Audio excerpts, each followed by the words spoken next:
The largest merger in American history was announced to a standing ovation. It sank both companies. $182 billion. That was the price in January of 2000, when the company that owned the front door to the internet bought the biggest media empire on Earth. Within 2 years, that same deal produced the largest loss any corporation had ever reported. This is the story of an empire that did everything right and vanished anyway. And the strangest part? You already know its voice. Every empire starts somewhere. This one started with a failed video game company. In 1983, an entrepreneur named William von Meister launched Control Video Corporation. Its only product, GameLine, a service that piped Atari games down your phone line. He had wanted to sell music that way, but that idea was rejected by Warner. Remember that name. GameLine flopped, the Atari market imploded, and the company was weeks from the end. Into the wreckage walked two men. Jim Kimsey, a West Point veteran, brought in to salvage something, anything, and a 24-year-old marketing man who used to sell pizza toppings for Pizza Hut. His name was Steve Case. In 1985, from an office park in Vienna, Virginia, just outside Washington, they rebuilt the ruins into Quantum Computer Services, an online service for Commodore 64 computers. Slow, clunky, friendly. Because unlike every other online service, this one wasn't built for engineers. It was built for you. In 1989, they renamed it America Online. That same year, the husband of a Quantum employee, a radio announcer named Elwood Edwards, recorded a few words into a cassette deck in his living room. He was paid $200. The words were, "You've got mail." Here's the problem with selling the internet in 1993. Nobody knew what it was. So AOL didn't sell the internet, it mailed it to you. Under marketing chief Jan Brandt, AOL carpet-bombed America with free trial discs, your mailbox, your cereal box, your seat on the airplane. They even tested discs in packages of frozen steaks. At the peak of the campaign, half of all compact discs manufactured on Earth carried an AOL logo. Half. And it worked. 3 million members by 1995. Then, in December 1996, AOL made its first reckless bet. It scrapped hourly billing for a flat $19.95 a month. America dialed in, and the network buckled. Busy signals for weeks. Steve Case had to go on television and apologize. But behind the chaos, the numbers only climbed. 10 million members within 3 years. AOL swallowed its oldest rival, CompuServe. Then it bought Netscape, the browser that started the web revolution, for $4.2 billion. By the end of 1999, more than 20 million Americans reached the internet through one front door, and AOL was the doorman. Hollywood made a movie named after its email alert. The stock was worth $226 billion.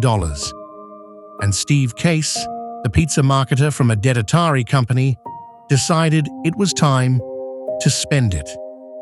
January 10th, 2000. A stage in New York. Steve Case, the internet guy, walks out in a suit and tie.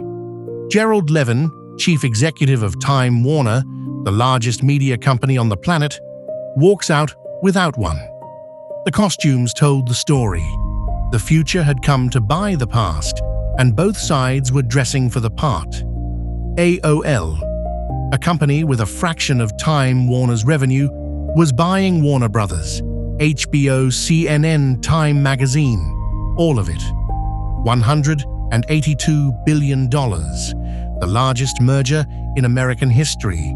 Then, and adjusted for inflation, Still, today, AOL's shareholders would own 55% of the combined company.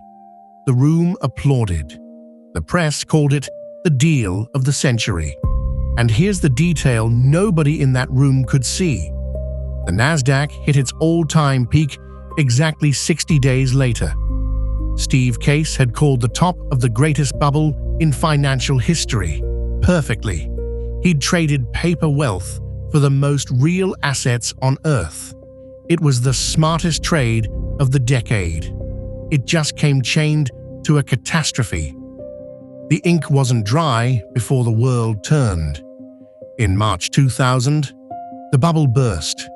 By the time regulators approved the merger, January 2001, the internet economy was in freefall, and advertising, AOL's growth engine, evaporated with it. But the real war was quieter. It was happening in living rooms. Broadband, cable internet needed no phone line. It made no screeching sound. It didn't greet you. It was simply always on.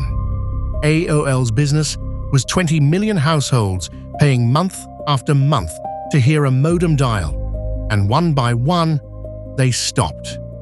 Inside the merged company, the cultures tore at each other.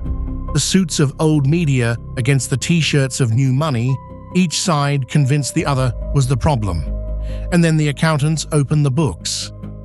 In early 2003, AOL Time Warner reported its results for 2002. The loss, $99 billion. Let that land, $99 billion in 1 year. The largest annual loss in the history of American business. At the time, larger than the economies of most countries on Earth.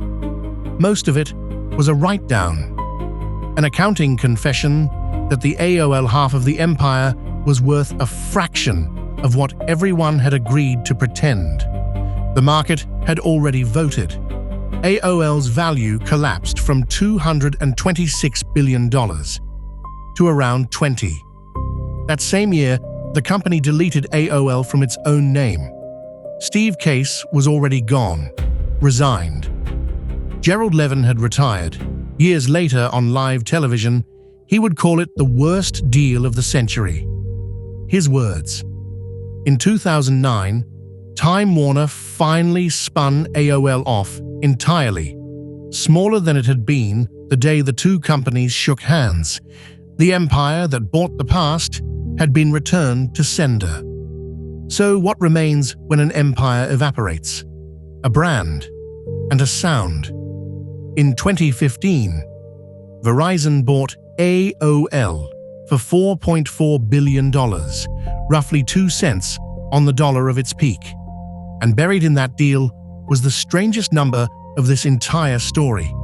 2.1 million Americans were still paying for AOL dial-up in 2015. From Verizon, AOL passed to a private equity firm. Then, in 2025, to an Italian app company called Bending Spoons for $1.5 billion. Less than 1% of the merger that made it famous. And on September 30th, 2025, AOL switched off its dial-up service for good. 40 years after a failed Atari accessory became America's front door to the internet. The sound stopped. Elwood Edwards never got rich from the words he recorded in his living room.